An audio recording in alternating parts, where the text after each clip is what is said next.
Terima kasih banyak-banyak. Korang doakan yang baik-baik untuk saya, untuk Amira, untuk family saya, untuk tim kami. Semoga semuanya dipermudahkan urusan juga.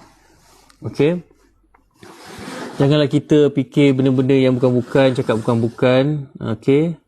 Yang tengah berlega-lega dekat media tu pun saya bagi tahulah, saya memang tak cakap benda yang tak baik ataupun nak buat benda-benda yang tak baik. Yang kalau keluar bukan daripada mulut saya tu, maksudnya itu adalah daripada mulut orang lain. Dan kalau benda tu tak betul, kau jawablah nanti kan dekat akhirat. Zaman sekarang ni memang mudah memfitnah. Korang boleh cakap apa saja, tapi Allah tu Maha melihat. Apa yang saya buat tu, apa yang saya tahu, apa yang saya buat tu adalah perkara yang betul. Dan kalau benda tu saya tak buat, dan orang yang create fitnah, itu antara dia dengan Allah. Yang penting apa yang saya tahu, saya yakin apa yang saya buat ni adalah benda yang betul. Dan saya buat tu bersebab. Okey.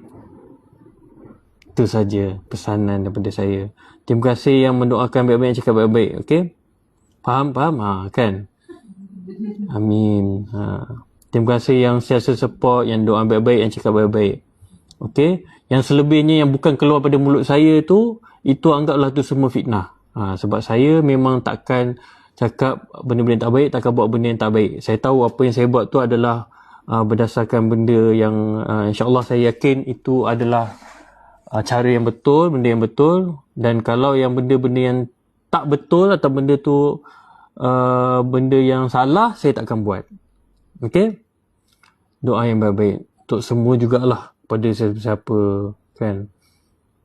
Ya. Okey semua, terima kasih. Bye bye. Assalamualaikum.